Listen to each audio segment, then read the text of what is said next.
The Yolanda and Cornelius Show, a Christian perspective on hot topics surrounding our community with emphasis on personal and leadership development. This show is inspiring, informative, and entertaining. You never want to miss it. Now let's see what everyone is yakking about. The Yolanda and Cornelius Show. You may contact us through our website, www.trifoldoutreach.com, or by phone, 800-664-1793.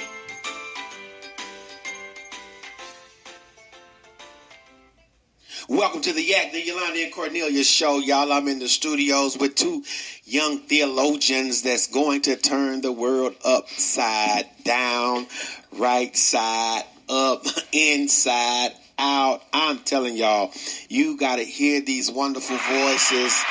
Yes, we got the crowd in the background. We got Mr. Jordan T. Griffin, the Episcopos from the state of Florida. We got Brandon Woodley, the concelebrant from Austin, Texas. Excuse me, Austin, Texas. In the house. Let me get the crowd some noise. Yes, ma'am. Yes, sir. All right, fellas, what's going on? What's up, sir? That's good, y'all. This is their first time. I'm still going to send Jordan a bill for a fishing trip, a tournament. What'd you preach at the church? The fishing trip that changed my life. Yeah, and I ain't been fishing since. You hear me? The fishing trip that changed my life. Talk to me, Brandon, about Vanderbilt, man. Listen, man, it's been an experience. So far, so good. I'm enjoying everything that we're learning and all the different views and perspectives that's going on around us. I love it. It's just really busy. It's what it is. Yeah, man, it's just really busy. Coming from Texas to Tennessee, you had to hook them. Yes, sir. Hook them. How are you making this transition in the Nashville community? I'm thankful that a lot of people in my church home back in Austin, recommended me to reach out to some people who they know here, some of their family members, cousins, everybody related to somebody. So I'm thankful that they put me in contact with some of them. And also, it's not as bad as Austin. Austin is a bit more faster and a bit more busier than Nashville is. Is it? Yeah, man. A bit more gentrified also. Some people might disagree, but I definitely think so. Austin has got Nashville a little bit beat. But it reminds me of home, since both of them are the capital of their state. It sure is. Now, Tallahassee. Yes, go Rattlers. Go Rattlers. Go Seminoles. Florida State. Yes. Talk to us about moving from Tallahassee to Tennessee, man. Yes, sir. It's been a great experience. Like Brandon, I've moved from the capital city, but our capital city is not nearly as big. Not nearly as big as at all, Doc. Of Nashville and of Austin, Texas. So, right. It's been an adjustment, but I had the opportunity to live in Atlanta for a little bit at Morehouse, and so while I was there, I kind of got a feel for the busy, kind of fast-paced life of the ATL. Right. Oh, my God. I know you missed that. Shout out to Atlanta, man. The ATL. Sir. Word. Yes, sir. All right, y'all, fellas, let's talk about the first 3 weeks of seminary. Let's just talk about That's all I can say is, I know Morehouse is rigorous. Mm-hmm. Wiley College. Yes, sir. Is that HBCU? Yes, sir. That's why I thought. In what city? Marshall, Texas. Marshall. Yes. A preaching giant came out of that city. Emmanuel Scott. Are you familiar with him? No, sir, not Emmanuel Scott. That would be with the C.A.W. Clark, that group of preachers. Okay. He was the preacher. He was the prince of preachers. Scott was the dog, but C.A. Clark was the dog, but Scott was that prince. He was that lecturer. Wiley. I think he comes from Wiley. Okay. But the first 3 weeks, man, of school, where are we? Where are we, bro? We are okay. Just okay. So far, we're okay. We're doing well. I think personally, Morehouse prepared me, I feel, for the rigor of Vanderbilt. But of course, there's still a lot of stretching and growing that is being done. A lot of information being thrown at me, all different kind of ways, all different kind of readings, all different kind of papers, all different kind of thoughts and perspectives and stuff like that. But I think it is beneficial. I think it is very beneficial. It's doing me some good. The one thing that I think that I'm going to be trying to focus on throughout my three years in Nashville is trying to couple and trying to connect the academy with the church. And there's a distance between academy and church that we all know about. Wow. And so trying to couple those things, and what does that look like, for us to be intellectual but also spiritual. And so gaining that insight on that. So I look forward to, diving deep into that, while I'm here in Nashville. Yeah, man. Wow, that's deep. I can't follow up with that, but other than we are doing okay.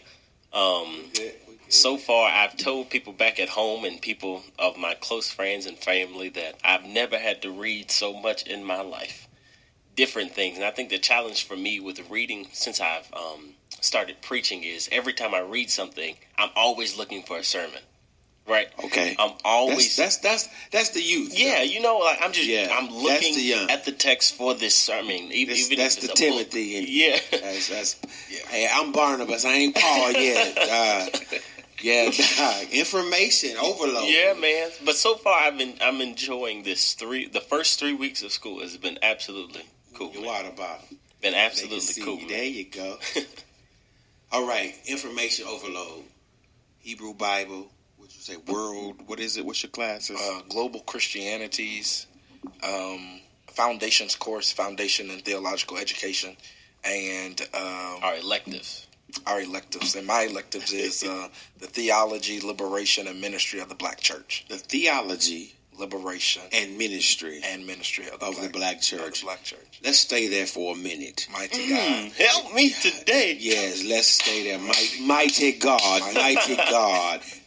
The Theology, Liberation, and Ministry of the Black Church. Yes, sir. With the Breonna Taylors, George Floyds, Ahmaud Arbery's, Sandra Bland's, the list goes on. How is this class complementing the tone of culture right now? Or does it challenge the tone of culture? I think it does both, to be completely honest with you. This class is really aimed at critiquing the black church as far as the things that we're doing, but also lifting the black church.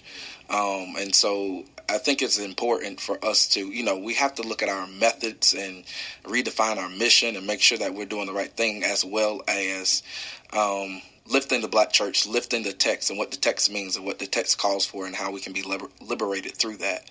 And so with the Ahmaud Arbery's, with the Breonna Taylors, right. George Floyd's, Trayvon Martin, and we can even go back to Dr. King. Who was killed, some could say, by the U.S. government. Right. And so we're just thinking about what role has the black church played in those things, and what role will the black church continue to play as things change, as society change, as we go through this virtual space, and we'll probably continue to be virtual even when the pandemic is over. So it's an interesting class. Interesting. My elective is Black Religion and Cultural Studies. So we're in two different perspectives. In the academy, there's a difference between black church and black religion. And my professor... Slow down. Let me chew on that. Okay. Let me chew on that, because I'm just Black Baptist. Yeah. So I'm lost now. Yeah, there's a difference between black church and black religion. Those in Facebook land who are listening, what's the difference between black church and black religion? That's a great question. Yeah, man. Yeah. That's some thought. Yeah, that's diving because deep. Automatically, as you would want to connect the two as black right. people. Yeah, man, yeah. I agree. So, but in my class, we're talking about how before we had the written word, right? Before we had the Bible, according to black religion, we had God. Okay, we had religion. We had the oral word before we had the written word. Okay. And we're just diving deep and falling deeper into how black religion in Africa, how black religion existed way before we became slaves and took on the white man's theology, if you will, right? Okay. We had God even in different perspectives than what we see him today. What are you pulling out of this black religion class? Let me ask you, does it clash with your Baptist? Mercy. Oh, and maybe that's the wrong term. Does it clash? It stretches your Baptist. Yeah, it's definitely a stretch. It's definitely a stretch. And it challenges it. It challenges it. Because right now we're beginning to study the existence of other gods, small g, right? And how some, maybe we don't know, in Africa there could have been other gods, but because of the God that we serve says there will be no other God before me, but me, right? So we're studying different ideologies of different perspectives of there being possibly other gods that possibly existed back in Africa, But it's definitely a stretch. It's definitely a stretch. But I'm enjoying this. This is probably one of my favorite classes because of the conversations we have and the dialect that we discuss in. Okay, that conversation, that dialect. But when you get to church on Sunday, oh mercy, grandmama don't know nothing but Jesus. Yeah. She don't want to hear about that stuff. Mm-hmm. How do you package now that information to synergize an audience that possibly looks at that doctrine as heresy? Yeah. What you trying to do? Okay, put it over. Cool. Good. I think. And you can follow up, Jordan, with the same question. So be thinking.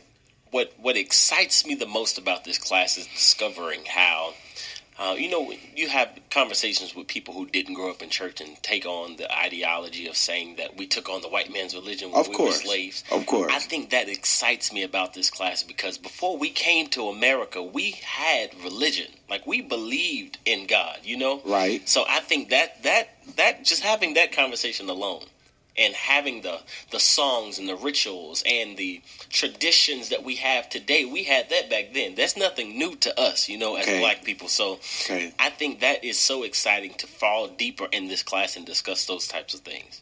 Is King James, does the King James language, is it embraced in this class, or not even looking at the King James? We're not even looking at the King James right now. We're just talking about the existence of black people and how we came about. And I'm excited for class on Monday because of, the Breonna Taylor situation, how we can make this correlation and dive deeper into this. One of my professors says all the time, if black people are human, what do you expect? Wow. What would our response be to these things? Is your professor brown skin? Yes, absolutely. Who's your professor? His name is Victor Anderson, Dr. Victor Anderson. Okay. He's a very, very well-educated gentleman. Gotcha. Jordan, how do you follow up with that antithesis of us being Black Baptist? Yes, sir. Even thinking about the idea of something that rivals the deity that we worship. I mean, now this is new stuff. Maybe did you have a class? Let me ask you: did you have a class like that in Morehouse? Yeah, I had a similar class like this at Morehouse. Okay. So we're talking about the black church and black religion. I think there is a difference, but there are similarities. I think the black church is a part of black religion. Absolutely. Okay. I think I think black religion is not a monolith. It's not just one entity. I think black religion is expansive. And the black church plays a part in black religion. Okay. Just like you have black Muslims and you have black Jews. What about Rastafarianism? Rastafarianism. Yeah. You have, so black. That's religion. Yeah, that's religion. Yeah. And so the black church definitely plays a strong role, I would argue, in black religion. The black church plays a strong role in black religion. I got you. Absolutely. And so, that's good. I mean, that's good. I mean, I'm trying to digest and dissect the black church and black religion because when I think black church, I have a limited scope, and having a limited scope. I think I should have put my phone on Do Not Disturb.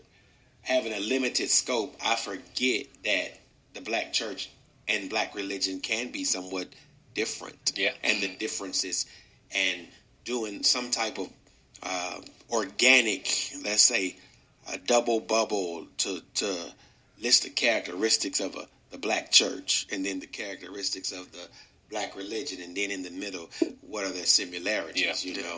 I just need, this is information that is definitely needed and necessary. Definitely. What also is amazing to me is how some of the traditional practices that we have today existed way back yonder. And that's just so... Such as, give me some examples, i.e. what? Singing hymns. Okay. Which type? Congregational hymns. Okay. Devotion. Old devotion. In fact, just clapping your hands in church and starting rhythm and dancing and shouting and doing all this other stuff. That's religion. That's a part of what we had back in the olden days, Okay. So it's nothing new to us. This existed. So when you go back home, coming from seminary for the first 3 weeks, and you go back home and you look at the practices of your church, your home church, you'll see and come up with the idea of saying wow, this is really something that's always been there. This is nothing that we created when we started this church. This is a part of black religion and black church. Gotcha. I'll speak on that because when I was introduced to these different concepts at Morehouse, it was interesting because now I'm looking at, because not only is it a part of the African American experience, but it's a part of the African experience. Yeah, man. It's almost innate in us. And so when we think about, I think it's called the ring shout, the ring shout, ring shout. Like a ring. Right.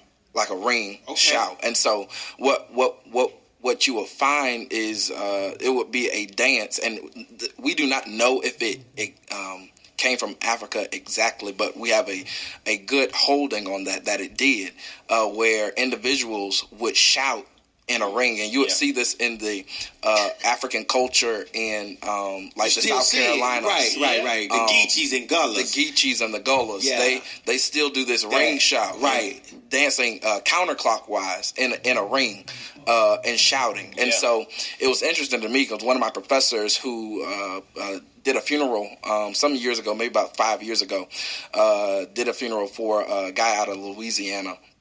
And at this church, Louisiana is definitely, it's a different culture, what I'm saying? It's very, it's a great culture, a different culture. And so you would find these people, even in modern times, doing this ring shout at the funeral. And so it just shows you that even when we think about our African culture, not even African American culture, our African culture, we celebrated everything.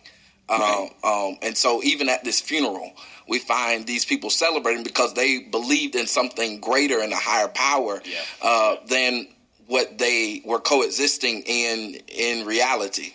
And so it's really interesting that these, like Brandon said, these traditions have come over to Africa. Some have gotten lost, but some we've been able to manage to keep. And they're still prevalent within the black church today. Fellas, I gotta pay some bills. Got to cut you off. Hey, this show is brought to you by Walker's Cafe and Grill, 109 Ewan Drive from 12 to 5. This show is brought to you by the Ephesian Primitive Baptist Church, 1506 22nd Avenue North, Nashville, Tennessee. This show is brought to you by Forever Zion, www.foreverzion.com. Go shop. This show is brought to you by Trifold Outreach Ministry on the second and fourth Sunday at 7 p.m. Thank you for our wonderful sponsors. And let's get back to this ring shout. So me being celebratorial, can I say that? Yes, sir. Yeah. Can I say that to the Episcopos and concelebrant, so celebration for black religion, black church is embedded. Yeah, it's a part of who we are. So let's not discredit that. No, it's a we part can't of who discredit the celebration. Yeah. Pull it down. Come on, man. That's just a part of it. Just the call and response in church. All of what we do traditionally in church always existed, and it's beautiful to witness and see it's still going on today. Right. And for us to desensitize ourselves and be something that we've never been. Yeah. I guess migrating and becoming asphyxiated with a religion that does not embrace culture. Yeah. Because religion comes out of culture. So this class that you're talking about is what again? Black religion and cultural studies. Oh my gosh. We're going to have and you talking about black liberation, ministry and theology. What is the theology of the black church now? What are they saying? What are they saying the theology of the black church is? Mighty God. I have a dream one day. Are we stuck in the dream and the dreamer? What is the theology of the black church? I think what a powerful statement that one of my fellow cohort brothers at Vanderbilt said one day during class is that Dr. King's dream has to die. It has to die for his dream to become a reality. Reverend, that's almost blasphemous. I don't know if I was supposed to choke you. I couldn't. Wait a minute. Dr. King's dream has to die for us, for what his dream is to become reality. And so he dreamt for equality among African Americans, among all minorities. And so in order for this to happen, if it's reality, we no longer dream about this because it's reality. And so in order for us to get to a place where this thing becomes reality and for this thing becomes real, King's dream, we don't want to say, we're still dreaming. Right. We want this thing to be reality. Okay, moving it into reality. Moving into reality. A powerful statement, a loaded statement, depending on perspective. Right. I can't say that in the Black Baptist Church. They gonna no. But I get that. In order for it to become a reality, we got to stop dreaming and make it to become a reality. I get that. I like it. Yeah, and not necessarily like stop dreaming necessarily, but just to make it happen. I find ways to make it happen. And to be honest with you, that's going to be a struggle. Like we're in this fight. I'm not going to say this dream will end tomorrow. We're not fighting each other. We're still wrestling with this thing and fighting for justice and fighting for policy changes and things like that. Yeah, you made the statement. It has to die. And I remember when Jesus was on, I guess it was Pilate's porch. Only thing I heard him holler was crucified. Mm-hmm. I mean, that statement would really ruffle some feathers of the traditional preacher who was reared and raised in that era. Mm-hmm. So how do you package the message now so you're safe saying what you said? Yeah. I'm just saying, how do you package that? Because I thought you was in Mars Hill. Oh, Acts 17.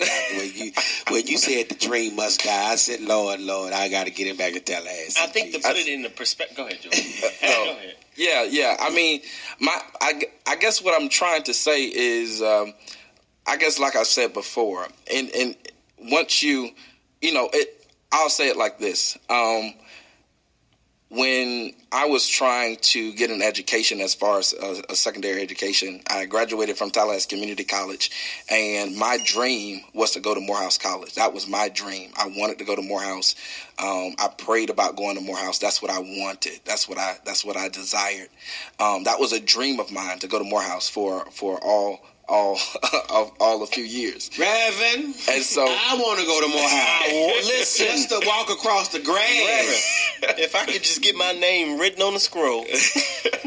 I want to go to Morehouse College. Yeah, and so I dreamt. I dreamed. That was my dream, to make that happen.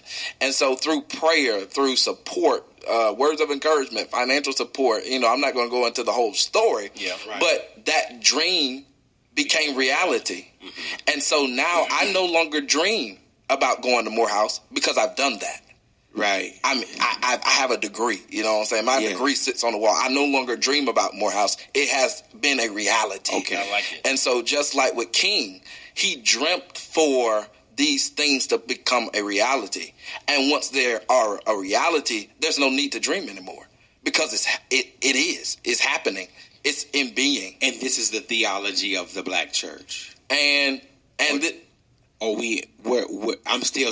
I'm in a theological quagmire. Can I say it that way? Say it. Yeah, because I'm possibly still stuck in a point in place where I forgot this dream has come to fruition. So what's the next step after the dream?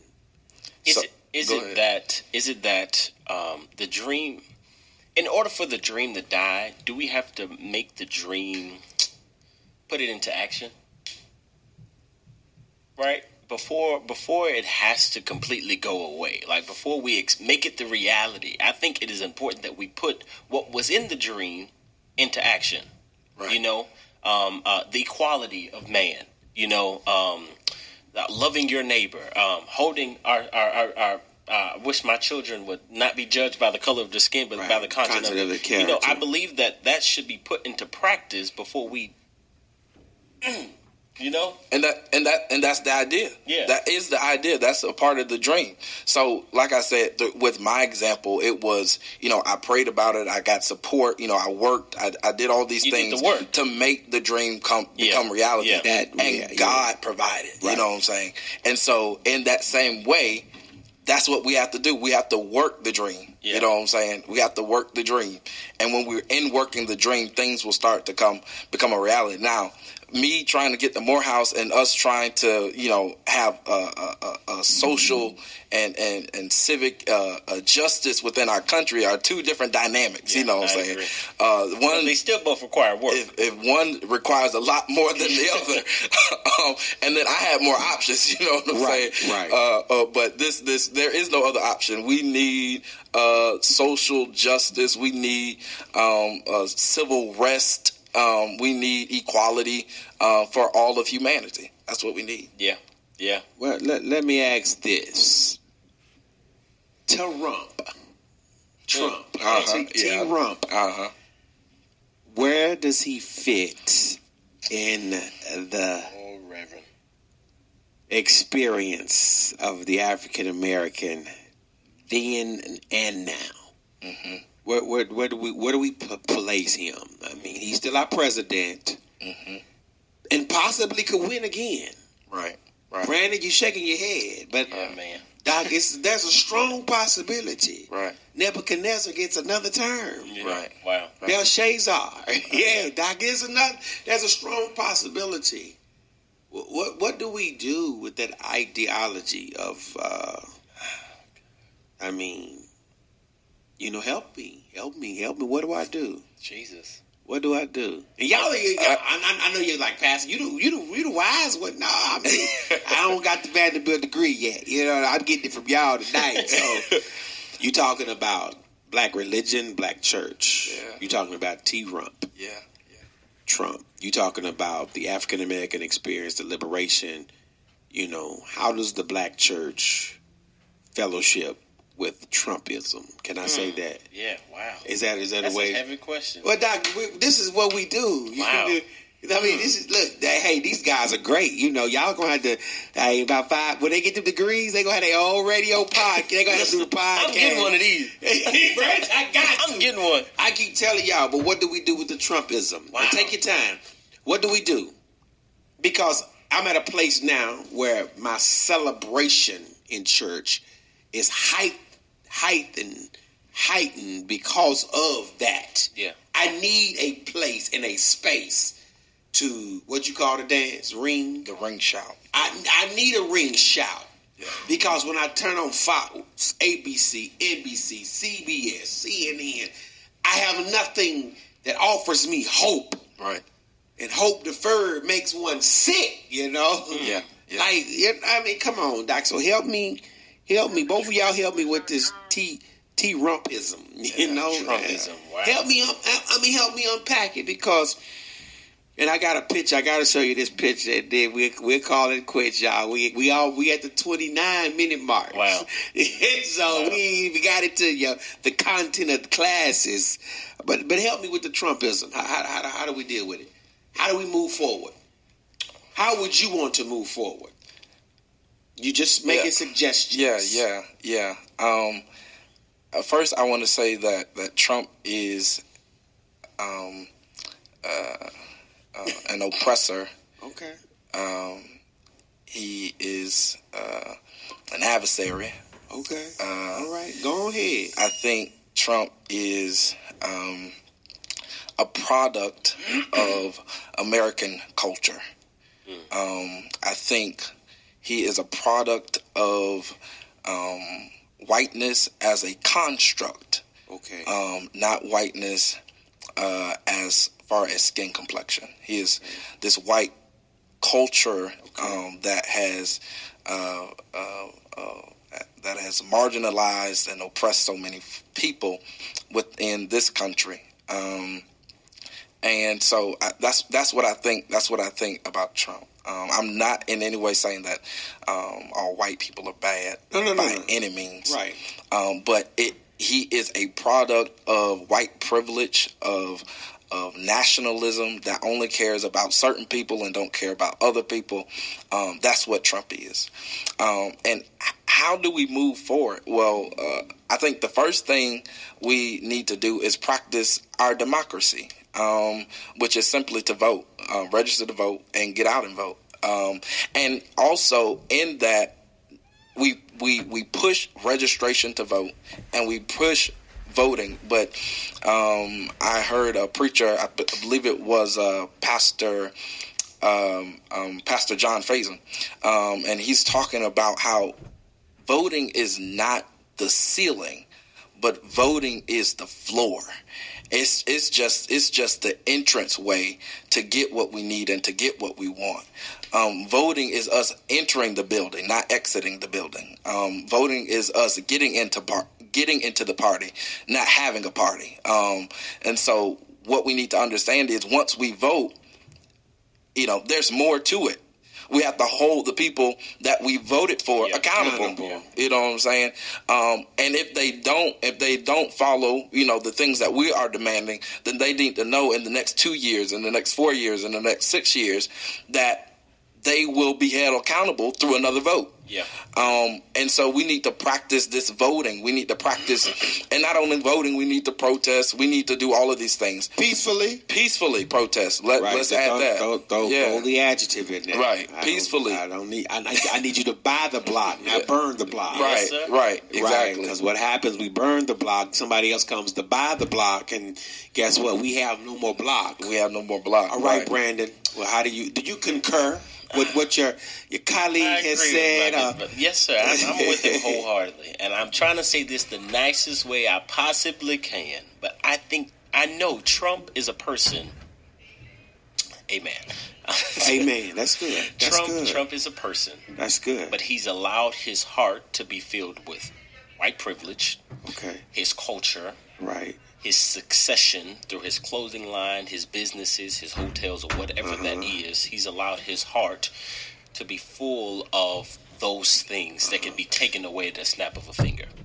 But he does not have love in his heart. He don't have love for the brethren. He don't have. He hadn't passed from death to life. No, not at all. So I think when a person doesn't have love in their heart, they are built on the foundation of lost. So what do you expect? Yeah, on the foundation of law. Of being lost. I'm going to pull a young preacher move. Please write that down because that's your 3-part series from the book of Luke, built on the foundation of lost. The lost sheep, the lost coin, and the 2 lost sons. Wow. There's your 4 sermons right there. Thank you, sir. I appreciate you. That's sir. a whole series. Yeah, man. Yeah. Sheep was built on the foundation of lost because, listen, it wandered. The coin was just lost probably because of carelessness, but the other 2 sons were lost because of the decisions. Wow. Nobody talks about the elder son, but he never came in to let me know that he was built on the foundation of lost. That's not mine. I'm giving you the credit. Thank you, sir. I'm just saying. So when you get called to the church, the 4 sermons, you go in there with, we're going to talk about built on the foundation of lost. Wow. Thank you, sir. I appreciate you. I think that makes that's why Trump is the way he is, because that's why he is the way he is. Racist and all of that extra stuff.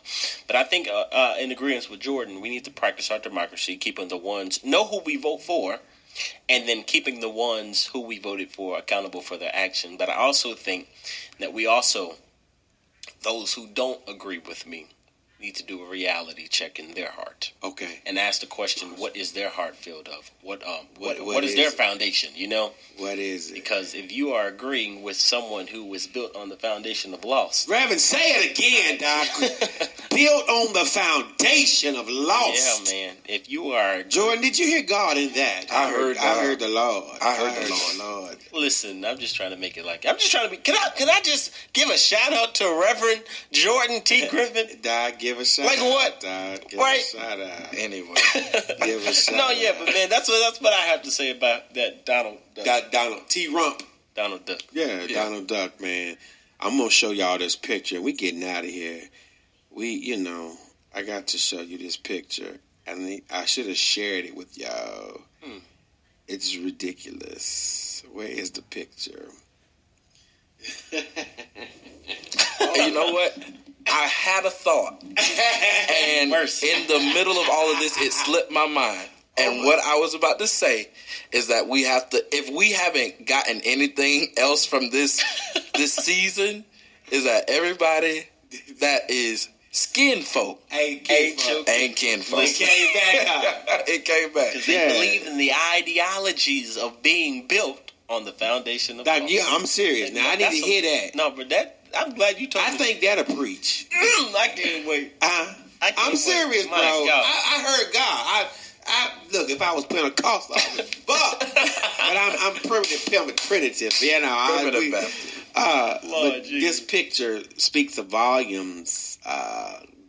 You got who you got on here, man, and just look at it, man. Just look at it.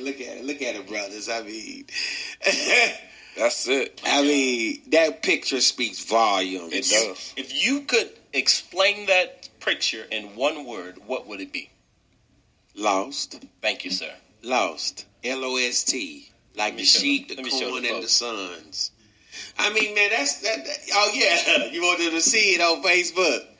Let them see it. Oh y'all, we gonna have the booth set up next week. We gonna have the cameras going 3-4 angles, switcher going. You know, I just want y'all to get comfortable. But Yeah, Doc, right. you I'm got getting one of these. I'm getting one of these. You want one of these, Doc? You got this one. I like this. And this is what I told him. I told him podcast land. I told him. And I might probably play this on the radio one day, but the podcast, I told them they got to get in here and hit themselves. Yeah. Because you hear what you didn't even hear that until you heard that. Yeah. And now it's like, hold up, Pastor, I got 4 sermons to go work on. Yeah. Built on the foundation of lost. Those 4 sermons turn into a book. Those books turn into lectures. That lecture turn into professorship. And I'm just going to be in the back of the class with my hand raised up. Yes, sir. A pastor, a professor. Would you go over that again? Built on the foundation of lost. Like, that was good. Thank you, man. Like, that was good. I'm like, can I join church tonight? Is there room at the cross? There's always room. Many have come, but there's still room for one. Yes, All sir. right, we closing, y'all. We at 37 minutes. We finna get off of here. We just having fun. Yeah. They was like, Pastor, what we gonna talk about? I said, just get in there and start talking. Yeah, man. Sometimes the script, you just pull it, Right. What we call it, and you kind of celebrants in Episcopals call it extemporaneous. That's it. Y'all, they call it extemporaneous. That's it. But see, this is what you do. You take one of your thoughts, from class. Yeah. Get your folks podcast. Wham. Wow. And it comes out, and it's natural and organic. Mm-hmm. Yeah. You ain't fighting, and you ain't getting frustrated trying to figure it out. It's just organic. It just flows. It's flowing. See how it's flowing now? Yeah. It's just organic. So when we get to class tomorrow, and it's time for y'all to talk about some stuff. Oh, brother professor, we talked last night. we talked. We need to add. We got some questions. Yeah. About. Here's the thing. As we're closing, I have some questions. One of my questions is this: in my closing remarks, how is the black church going to reconcile with black religion? Okay. That's a decent question for me. I'm kind of celebrating. I know you're going to do much more wording with that, but I'm going to just say, because I need to understand and I need to be really conscious of my Rastafari brother. I need to be conscious of my black Jew. I need to be conscious of the black Catholic. Yeah. I need to be conscious of how do I reconcile with that and still maintain he died and got up. That's a question that I need to reconcile with. You missed that one. I'm serious. Yeah, like that's a question for me now. And as a shepherd of a flock, I need to start preparing this type of conversation with sheep who are mature enough to chew on this. Yeah. Wow. I do. Because now, okay, just say, for instance, we're going to have a 6-week class in our catechism. Can I say that? Yeah. Episcopos. Yes, sir. In yes, our sir. catechism. And not Sunday school. We catechism. Yes, sir. Yes, sir. In catechism, where we're going to talk about for 6 weeks, how do we reconcile black religion and black church? And wow. That's good stuff, man. Yes, sir. I mean, but see, what you don't want to do is walk away from Anchor Down VU and not know how to present all of this burning you got. Yeah. And it's time for us to start having this talk and conversation. And guess what? You say, Pastor, I ain't got nowhere to talk about it. Bring me to my toy. Yeah. Joy said, Pastor, bring me the toy. Because I need that. So that's a question for me. Another question, and y'all can start generating your questions. It's called the Socratic Seminar. Don't ever forget that. The next question is, am I at a place in my spirituality where I understand the liberation theology in the black church? Or the book, the class that you are in? Am I comfortable enough in my own skin? Or have I become so orthodox that I have boxed my own self in theologically and philosophically? Wow. Have I done that as a pastor? Right? He always he put the chair out. He go joy. Those are the questions I have. Yeah. Am I at a place? And it's like, okay, Pastor Hill, God's going to send you 2 Timothys by to keep you sharpened so that you can keep the conversation out there that the black church has liberation, the black church has theology, and there's a black religion. And are you at a place as a leader where you can go to those places and be comfortable? Yeah, wow.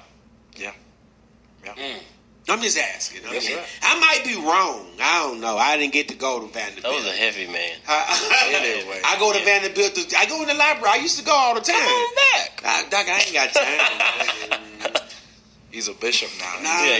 Dignitary. This is a dignitary right here, y'all. So what questions do you have as we close out, Jordan? You got any questions? Even in your own class, I know you got your syllabi. Excuse me, I know you got your syllabi right there. But like I said, right now tonight it's strictly organic. And here's the thing. First of all, let me thank iHeartRadio. Let me thank Apple. Let me thank Spreaker, Spotify, Deezer, Podcast Addict, Podchaser, Pandora app. Whoever listening, you can download this podcast on the Pandora app. Give me about 14 hours, and it will be on the Pandora app. It will be on iHeartRadio. It will be on all of the 11 platforms that I'm on. Right. And guess what? Nobody's having this conversation. Yeah. So Charlemagne the God, if you're hearing this, you run across this podcast, these 2 brothers need to be on the Breakfast Club. Yes, sir. Jordan Griffin, Episcopos. Brandon Worley, he is the concelebrant. Bring them to the Breakfast Club. Because we got to have this conversation. Definitely, for sure. And where are we having it, though? Be honest. Where are we having this conversation? What we're talking about right now. Where are we having this conversation? I don't think we are. I think. Wow. Maybe Old West. Yeah. Think about it. Where are we having it? Yeah. Look at this. Look at the itinerary for the 150th Fourth Association. 51st. Yeah. I was close. Yeah. Look at the itinerary. Pastor Bernie, by the way, if you hear this podcast, you got to get your son back down there to have a symposium. Symposium. Why not? Yes, why not, Doc? Yeah, why we not? Have conversation. Yeah. Why not? And bring in the Rastafarian brother. Yeah. Bring in a black Jew. Wow. And sit in the church. And have conversation. Man. I don't think I give y'all the equipment. Go ahead and put mic it up. Say, Pastor talks how to plug it, record. We own. Like, where are we having this conversation? Yeah. And if it wasn't for tonight, when were we, us 3, were ever gonna have this conversation? Yeah. Wow. Yep. When? Yeah. We ain't talking about burning the block down. We ain't talking about Antifa.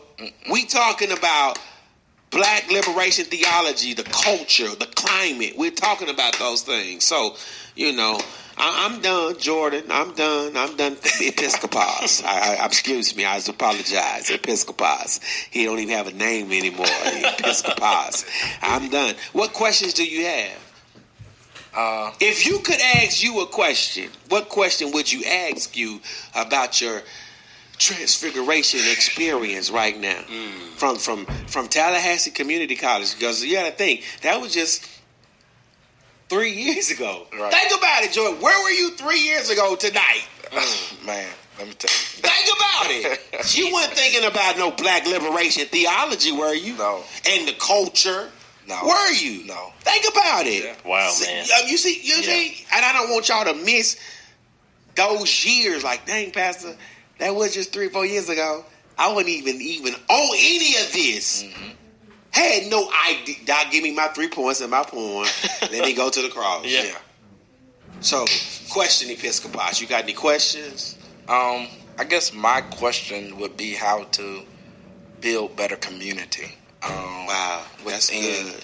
Within all different communities, right? How to build community in different communities, and that's good. Between different communities, between the black Jew, between the black Christian, between the black Muslim. How do we build with our differences? How do we build community? How do we build that?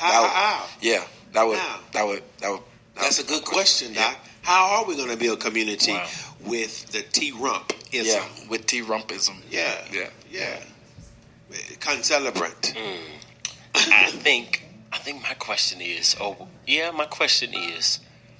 how do we go back to get those who are lost? Wow. Especially the ones who are skin folk.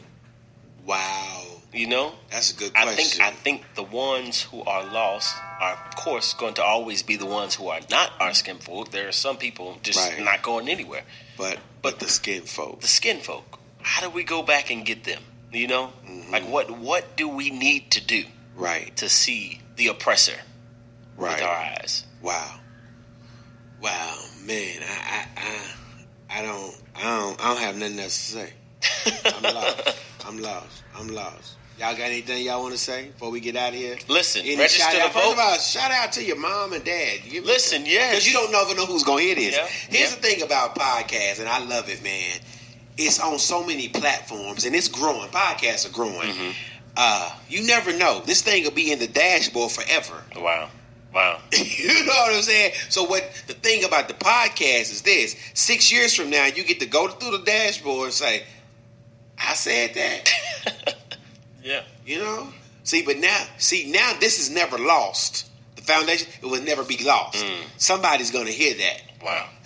Wow. Y'all better get Brandon some money, too. If his concelebrant need his money, he need his royalties, don't be stealing his sermon.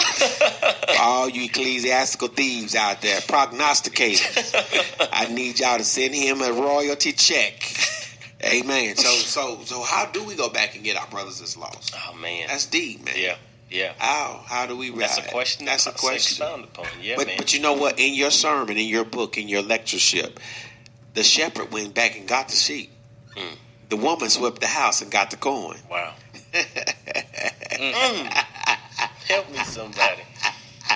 But the father, it's bad. The shepherd got the sheep. The woman got the shekel. The woman, let's alliterate. The shepherd got the sheep. Mm-hmm. The woman got her wealth. But the father could never get one of his sons. Wow. That's bad, ain't it? My God. Huh? He couldn't get his... My God. Right? He lost one. And then the one come back and he lost the other one. Yeah. There's still some lost in there. Yes. Yeah, wow. Doc. My God. I'm telling you, Doc, it's just preaching, man. It's just preaching. Jordan, you anything else, man? Give your mom and dad a shout out. Shout out to who? Your home church. People need to know where you come from. Shout out to my kinfolk in Austin, Texas. That's my right, mom man. and dad, Billy and Shaniqua Woolley. Shout out to the Mount Zion Missionary Baptist Church. Right, all of y'all. To my pastor, Reverend Dr. G.V. Clark. Yes, thank you so much. And my closing remark and announcement is please be sure you register and go out to vote. Yeah, Doc, that's important. Episcopos? Shout out to my parents, Lloyd and Patricia Griffin of Tallahassee, Florida. Shout out to my church, Elizabeth Poplar Spring Primitive Baptist Church. All right. 5034 North Meridian Road, Tallahassee, Florida, 32312. Oh, Lord. Elder Cornelius Leonard Sr. is my pastor. Shout out. Amen. Shout out. And shout out to Vanderbilt. Yeah, shout out to Vanderbilt. Shout out to Morehouse College. Yeah, and Wiley College. Let's not leave my little baby out there. Hey, y'all, thank y'all for tuning in to the Yak, the Yolanda and Cornelius show. You will be hearing these voices often on this broadcast, so get ready, because I don't know what we're going to call it. This is their podcast, y'all. I'm just the engineer touching buttons. I don't know. I mean, I told Jordan, and then Brandon, I didn't know him, and I said, Jordan, got to get a podcast. And now, you get it now, though. Yes, sir. He's like, I get it. I see the vision faster. Yeah. I don't know, y'all. We're going to have flyers made. We're going to have pictures made. I'm going to have them. This is going to be their own podcast where they get to talk junk. Yeah. And get saved. So hopefully somebody going to get saved. Yeah. Some brother, community will be built. Yeah. That lost brother, sister will come back to the fold. Well, hey, y'all, I'm done for tonight. Thank you for tuning in. Thank you for listening to the Yak, the Yolanda and Cornelius show. The Yolanda and Cornelius show. Please check out our website at www.trifoldoutreach.com. Yolanda and Cornelius are gifted speakers, counselors, and life coaches, and would love to speak at one of your upcoming events. You may reach them by email at trifoldoutreach@yahoo.com or by phone 1-800-664-1793. Remember to do justice, to love kindness, and walk humbly